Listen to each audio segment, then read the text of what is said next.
मराठी माणसांना आलेली माणुसकीची जाग म्हणजे संभाजीराजे, महाराष्ट्रातलं माणुसकीचं माप म्हणजे संभाजीराजे, तुमचा माझा आणि अखंड हिंदुस्थानाचा बाप म्हणजे संभाजीराजे. थंडीचे दिवस आहेत, मला तुमची अवस्था कळते की एखादा पेशंट सलाईनवर असावा आणि त्याला मटण खा म्हणून आग्रह करावा. खरं तर 2 दिवसापूर्वी मला आदरणीय सरांचा फोन आला की कार्यक्रम 7:30ला चालू करायचा आहे. मी म्हणलो ठीक आहे, मी कार्यक्रमाला येईन. व्याख्यान मला कुठले, त्यांनी नाव सांगितलं की आदरणीय पूज्य साने गुरुजी सार्वजनिक मोफत वाचनालय, नगर परिषदेची व्याख्यान मला आहे. महाराष्ट्रात अनेक गाव आहेत, महाराष्ट्रात अनेक तालुके आहेत, जिल्हे आहेत. महाराष्ट्रात याच्या अगोदर विचारांची परंपरा फार मोठी होती, पण काही कालखंडानंतर महाराष्ट्रात फार कमी व्याख्यानमाला उरल्या आणि ती व्याख्यानमाला माझ्या मते माझं वय 23 आहे आणि व्याख्यानमाल्याचं वय 46 आहे. म्हणजे माझ्या वयाच्या दुप्पट व्याख्यानमाल्याचं वय आहे. त्या व्याख्यानमाल्यात तुम्ही मला बोलवलं त्याबद्दल सर्व गावकऱ्यांचं आणि सर्व पदाधिकाऱ्यांचं मनापासून पहिल्यांदा आभार व्यक्त करतो. पहिल्यांदा सांगतो, टाळ्या वाजवल्या तर मनापासून वाजवायच्या, उगाच टिकल्या वाजवल्या टाळ्या वाजवायच्या नाही त्या. कारण तुमच्या सगळ्यांच्या टाळ्यांची दाद ही सुदर्शन शिंदेची जायदाद आहे आणि तुमच्या गावातून ती जायदाद मला घेऊन जायचं आहे. खरं तर महाराष्ट्रभर आपण आजपर्यंत अनेक इतिहास ऐकला, पण आज संभाजी राजांचा इतिहास का ऐकावा, संभाजी राजांचा इतिहास पुढच्या पिढीला का सांगावा, हा प्रश्न फार मोठा आहे. म्हणजे महाराष्ट्रातल्या तरुणांना संभाजी महाराज सांगावे लागतात, हीच सगळ्यात मोठी शोकांतिका आहे. ह्याचं सगळ्यात मोठं दुर्दैव जर काय असेल तर आपण कधी वाचत नाही आणि न वाचल्यामुळं आपल्याकडं छत्रपती संभाजी महाराज फक्त 4थीच्या पाठ्यपुस्तकातल्या 2 पानापुरते फक्त मर्यादित राहिले. संभाजी महाराज म्हणजे फक्त 2 पानापुरते मर्यादित राहणारे धर्मवीर स्वराज्य रक्षक छत्रपती होते का, हा प्रश्न पहिल्यांदा आपल्याला पडला पाहिजे. माझे गुरुवर्य आहेत, फार सुंदर कथा त्यांनी सांगतात की ते म्हणतात की मी एकदा बालाजीला गेलो होतो. ते म्हणतात की जसं आपण पंढरपूरला जातो तसं पंढरपूरच्या देवाला जात असताना आमची लोक रामकृष्ण हरीच्या गजरात जातात, कारण वारीची वाट सुखकर व्हावी. त्याच विठ्ठलाचं प्रतिरूप आहे ते म्हणजे दक्षिण भारतात त्याला बालाजी असं म्हटलं जातं. बालाजी या शब्दाचा अर्थ बासुंदी, लाडू आणि जलेबी ज्याच्या घरात असतात ती सगळी लोक तिकडे जातात, कारण तो धनब्रह्म आहे आणि पंढरपूरचा विठ्ठल हा नादब्रह्म आहे. जसं पंढरपूरच्या विठ्ठलला जात असताना आपण रामकृष्ण हरीच्या गजरात जातो, तसं त्या बालाजीला जाताना लोक म्हणतात गोविंदा गोविंदा. सर म्हणले मध्यंतरी मी बालाजीला गेलो होतो, सगळी लोक म्हणायची गोविंदा गोविंदा, मी म्हणायचो गोविंदा गोविंदा. आमच्या बरोबर एक कोल्हापूरची आजीबाई आली होती. आता कोल्हापूरची आजीबाई तांबडा पांढरा रस्सा ठसक्याशिवाय बोलणार नाही. ते म्हणले आम्ही सगळे म्हणायचो गोविंदा गोविंदा. त्या आजीबाई म्हणायची आमचं पण तेच आहे. ते म्हणले आम्ही सगळे म्हणायचो गोविंदा गोविंदा. त्या आजीबाई म्हणायची आमचं पण तेच आहे. बराच वेळ असं झालं, कट्ट्यावरती गेलो, ताक पिलो, मावशीपाशी गेलो आणि सर म्हणाले की मी मावशीला विचारलं का ग, आम्ही सगळे म्हणतो गोविंदा गोविंदा आणि तू म्हणते आमचं पण तेच आहे. ती म्हणल्या अरे लेका नो, तुम्ही ज्यांचं नाव सांगता ना ते आमच्या ह्यांचं बी नाव तेच आहे, म्हणून म्हणलो आमचं बी तेच आहे. विनोदाचा भाग सोडा, पण 392 वर्ष झाली छत्रपती संभाजी महाराजांना जाऊन. 392 वर्ष झाली या गडकिल्ल्याने संभाजी राजांना शेवटचं बघून.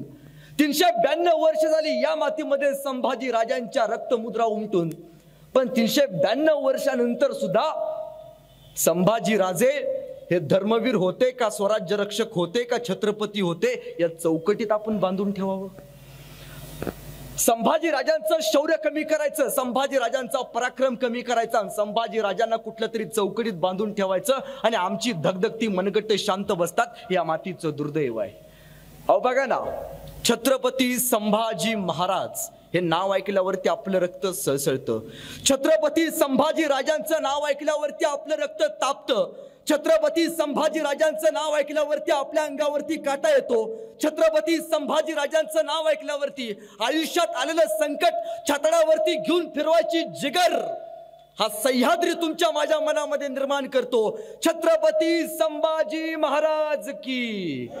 हा जय सांगावं लागत नाही, जन्मताच इथली पोरं संभाजी हे नाव ऐकल्यावरच त्यांच्या तोंडातून जय हे कधी बाहेर पडतं त्या पोराला सुद्धा कळत नाही.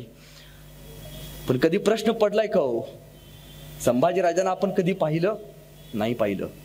संभाजी महाराजांना आपण बघितलं कुठल्या तरी पुस्तकामध्ये, संभाजी महाराजांना बघितलं आपण कुठल्या तरी एखाद्या मूर्तीमध्ये, किंवा संभाजी महाराजांना बघितलं आपण कुठल्या तरी एखाद्या अभिनेत्याच्या भूमिकेमध्ये. ज्या राजाला कधी बघितलं नाही, ज्या राजाला कधी पाहिलं नाही, तरी त्या राजाचं नाव ऐकल्यावरती आपलं रक्त सळसळतं. मग विचार करा, साक्षात ज्यांनी संभाजी महाराजांना बघितलं असेल त्यांचं काय होत असेल. राजा आपल्या सोबत घोड्यावरती बसलाय, राजा आपल्या सोबत गनिम कापतोय, राजा आपल्या सोबत तलवार फिरवतोय, राजा आपल्या सोबत गोरगरिबाची भाकरी करतोय, संभाजी राजा आपल्या सोबत मरण पत्करतोय, संभाजी राजा आपल्यासाठी रक्ताचं पाणी पाणी करून घेतोय. तो संभाजी राजा तुम्हाला आम्हाला समजून घेण्यासाठी आज तुम्ही इथं आम्ही उपस्थित आहोत. अहो बघा ना, संभाजी कोणाला म्हणायचा हा प्रश्न कधीतरी पडला पाहिजे. मी कायम सांगतो की संभाजी म्हणजे काय. संभाजी म्हणजे फार सुंदर वाक्य आहे. संभाजी म्हणजे कवी अनंतराव त्यांची एक कविता आहे, त्या कवितेत त्यांचं एक वाक्य होतं. संभाजी महाराज म्हणजे काय तर सईबाईंच्या पोटी जन्माला आलेलं निरागस बाळ म्हणजे शंभूराजे. सईबाईंच्या पोटी जन्माला आलेलं निरागस बाळ म्हणजे संभाजी राजे. इंग्रज, डच, फ्रेंच यासारख्या अत्याचारांचा कर्दन काळ म्हणजे संभाजी राजे. एकीकडे संयमाचा घाट म्हणजे संभाजी राजे, एकीकडे संयमाचा घाट म्हणजे संभाजी राजे. सळसळत्या मर्द मावळ्यांची लाट म्हणजे संभाजी राजे. सळसळत्या मर्द मावळ्यांची लाट म्हणजे संभाजी राजे. आम्हा मराठी माणसांना आलेली माणुसकीची जाग म्हणजे संभाजी राजे. आम्हा मराठी माणसांना आलेली माणुसकीची जाग म्हणजे संभाजी राजे. महाराष्ट्रातलं माणुसकीचं माप म्हणजे संभाजी राजे. तुमचा, माझा आणि अखंड हिंदुस्थानाचा बाप म्हणजे संभाजी राजे. तुमचा आणि माझा अखंड हिंदुस्थानाचा बाप म्हणजे संभाजी राजे. मग संभाजी राजा ऐकत असताना संभाजी राजांच्या बऱ्याच गोष्टी सुद्धा आपल्याला माहिती पाहिजे. तो संभाजी राजांचं शौर्य अलौकिक आहे, संभाजी राजांचं पराक्रम अलौकिक आहे. पण संभाजी राजांच्या मनात ही लढण्याची धमक आहे ना, ही धमक कोणी निर्माण केली तर त्या माणसाच्या पाठीमाग अखंड सह्याद्री उभा होता. सह्याद्री म्हणजे कोण? सह्याद्री म्हणजे शिवाजी राजा नावाचा बाप माणूस त्या माणसाच्या पाठीमागे उभा होता. ज्या बापानं आपल्या पोराला काय शिकवलं, सांगितलंय, बाबा लढ रयतेसाठी, लढ रयतेच्या कल्याणासाठी लढ. फार छोटा प्रसंग आहे. एक 12 वर्षाचं पोरग होतं, बाहेरच्या राज्यात आपल्या महाराष्ट्रात आलं आणि एका शेतकऱ्याला भेटलं आणि शेतकऱ्याला म्हणालं, असा कोणी माणूस आहे जो शेतकऱ्यांचं काम करतो. शेतकरी म्हणला, एक माणूस आहे. काय नाव त्या माणसाचं? त्या माणसाचं नाव शिवाजी राजा बर का. ते 12 वर्षाचं पोरग शेतकऱ्याला म्हणते, एकदा आयुष्यात एकदा मला त्या शिवाजी राजाला आणि त्याचा पोरगा संभाजी राजाला एकदा बघायचा आहे. शेतकऱ्याने विचारलं, अरे काय करतोस रे तू? काय नाही जी, गाणं लिहितो, उत्तम कविता लिहितो. तुला शिवाजी राजाला भेटायचंय वय आणि आमच्या शंभूराजाला भेटायचंय वय? हा होय जी, आमचा राजा स्वर्गात राहतो. स्वर्ग म्हणजे कुठं? आमचा राजा रायगडावरती राहतो. जा 32 मानाच्या सोनेरी सिंहासनावरती बसला राजा तुला बघायला मिळेल. 12 वर्षाचं पोरग गेलं या कटाऱ्यात त्या कटाऱ्यात, या डोंगरात त्या डोंगरात वाट काढत गेलं रायगडाच्या पायथ्याशी गेलं. त्याला भेटले महाराजांचे सेनापती, महाराजांचे पिये. सेनापतीने विचारलं, काय काम काढलंस रे? काय नाही जी, एकदा राजाला भेटायचं आहे. लय ऐकले शिवाजी राजाबद्दल, एकदा शिवाजी राजाला डोळं भरून बघायचं आहे. काय करतोस तू? काय नाही जी, कविता लिहितो, गाणी लिहितो. कविता लिहितोस, गाणी लिहितोस? मग सेनापतीने विचारलं, का रे, आमच्या शिवाजी राजांवरती एखादं सुंदर असं गाणं लिहिलं असतील की? 12 वर्षाचं पोरग म्हणलं, नाही बा, ध्यानातच नाही राहिलं. मग एक काम कर, रायगडाच्या पायथ्याशी जा, 10 दिवस थांब आणि शिवाजी महाराजांवरती सुंदर असं गाणं लिहि. पिये महाराजांचे चायपेक्षा किटली गरम. कुठलीच गोष्ट काही दाखवल्याशिवाय पास होत नाही. 12 वर्षाचं पोरग रायगडाच्या पायथ्याशी गेलं आणि त्यानं राजांवरती सुंदर असं गाणं लिहिलं आणि ते आलं भेटायला, सेनापती राजांवरती उत्तम गाणं लिहिलंय. सेनापती म्हणले ऐकव, आणि त्या 12 वर्षाच्या पोरानं राजांवरती लिहिलेलं सुंदर असं गाणं ऐकवलं. सेनापती म्हणले बहुत खूप. आतापर्यंत छत्रपती शिवाजी महाराजांच्या उभ्या आयुष्यात असं गाणं कोणी लिहिलं नाही. ते गाणं आपण आयुष्यात एकदा तरी ऐकले. ते गाणं आयुष्यात एकदा तरी स्वतःच्या स्टेटसला ठेवलंय.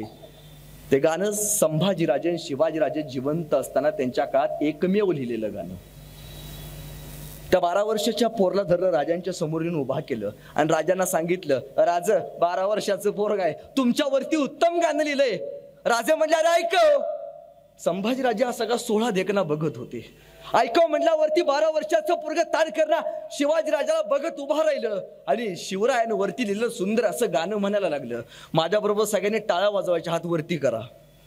आणि ते 12 वर्षाचं पोरग संभाजीराजांचा समोर शिवरायांची तुलना करताना असं म्हणतं, इंद्र जबी जंब पर बाळ वसु वंब पर रावण सर दंब पर रघुकुल राज हे पौरवारी वाह पर संबुरती नाह पर जोसास बाह पर राम द्विजराज हे दावाद्रुम धुंड पर चित्ता मृग झुंड पर भूषण भी तुंड पर जैसे मृग राजे तेजतम अंश पर कन्न जमी कंस पर व्योमलच्छ पंस पर शेर शिवराज हे शेर शिवराज हे शेर शिवराज.